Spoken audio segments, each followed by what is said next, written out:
Hey, welcome to Yoga How To. Just got back from a European workcation and want to talk a little bit today about how to keep your practice up when you're traveling and what I like to do to make sure that it doesn't just go by the wayside, because it makes all the difference in the world for me in terms of making sure that I'm maintaining my energy, that I'm sloughing off the jet lag, that I'm working out the kinks of all the extra walking and keeping my digestion after all the weird foods that you eat, and also just dealing with the typical stress and strain of travel. So let's get into it.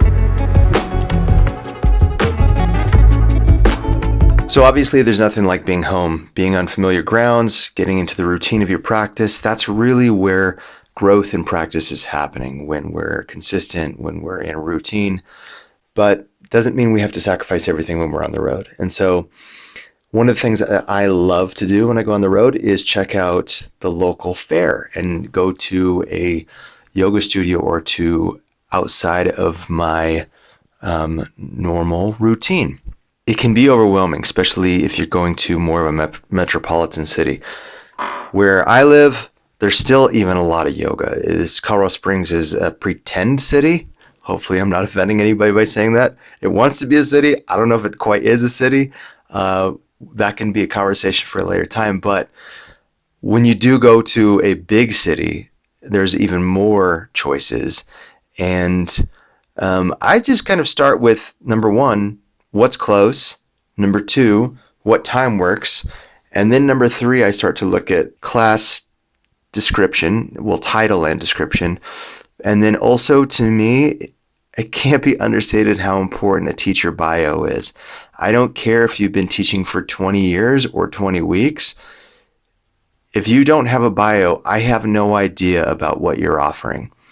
But if you've been teaching for 20 weeks, I'm more prone to go to your class if I get a flavor and feel for what you're offering, who you are, and what you're about in the practice, than somebody who doesn't have a bio that may have been teaching for 20 years. But when it comes to class style, first recommendation, get out there, just do different things than you normally do. It's a great opportunity because you're already at a routine, you're already in a non-familiar environment, so you might as well do a non-familiar style of yoga. So one of the studios I did yoga at, they had a vast array of styles of classes.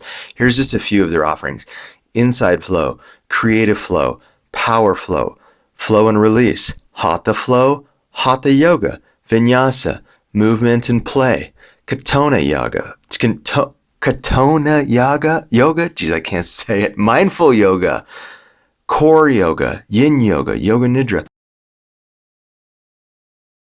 So obviously some of those ones like yin, nidra, core, we all know what those are. But like all these ones that are flow, you really have to get in there and read about them. And at the end of the day, I didn't care. I just went to whatever worked with my time. And I was really open and willing to try some different kinds of teachers to see how it was. And here's the thing. Did I love every class? No. But did I love what I got from every class? Yes, and that is the important part, especially as a teacher, as a practitioner. It's not so much to me nowadays when I go to class like, is this a good class or is this a bad class? Just get your brain out of the way. Don't worry about, this isn't my favorite teacher though, and this isn't my favorite style, and that painting of Ganesh isn't on the wall like my favorite studio. Whatever that is, right? The other side of it, if you're a teacher and you're practicing elsewhere, it's an awesome opportunity to look at how people are doing things differently, how they're interacting with their public, how they're treating new students, people they don't know, and ultimately taking away what are the things that they're doing that you really love, what are the things they're doing that you wouldn't do, and those are the kind of the easy ones, the polarities of what's good, what's bad to inform your own teaching. But what I find is that when I go to a really good teacher's class, I'm in an unfamiliar studio, I'm in an unfamiliar place, unfamiliar style, oftentimes it brings up a lot of questions around why they're doing what they're doing and that is something that I don't need readily answered. I can just like sit with and then explore in my own practice later on. Some things to consider when choosing a style of class, though, is that, if you've traveled a long ways, some things that you want to make sure that you focus on are probably getting a more of an energetic class. Because, I sat on an airplane for 12 hours to get there. So the last thing I probably needed was yin class. Now, I did take a yin class. I took a really cool sound healing yin class where she just did singing bowls the whole time while we were in yin postures, which is really nice. But I did that after I did a power class. And it doesn't have to be a power class, but something I recommend is just to get the body moving. One of the things that one of the teachers did that I was really grateful for, especially in Brussels, was she started the class with like a 3-minute toe stand. And yeah, it hurt. And it hurt especially because I've been walking on cobblestones for about 10 miles a day for 3 days at that point. And I was still got days to go and thousands of steps ahead of me. So I was really grateful for the awareness that some of these things are helpful for the tourist, the vacationer, to keep their body healthy and active and able during the rest of your trip. Another side note about visiting other studios that I really like to do is be anonymous. The cool thing too about traveling to foreign places and being a stranger in a strange land, there is a certain letting down of our self-defense mechanisms. We take off the armor in a yoga studio or after a yoga studio or after a yoga practice to really allow ourselves to be seen in a different way and to see others in a complete way. A note on bios. In terms of what I look for when I'm reading a bio is I don't really care so much about, again, where you've practiced, who you've practiced with, but getting a good sense of who the person is.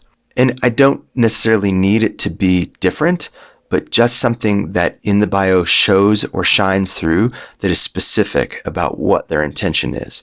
And you can sound specific and yet be wildly vague and general in terms of language. So don't mistake something that is flowery prose for something that is specific to why they care about why you should show up for their class or what they're doing it for. The best part about traveling elsewhere, doing yoga at foreign places, is coming home, grounding in the familiar, seeing your home studio with fresh eyes, realizing how much you miss the connections and the relationships with people, learning from the unexpected, experiencing the discomfort, taking notes, bringing it back, feeling like I'm grounding in a place, getting a connection point to my own spirituality in the trusted hands of somebody I don't know.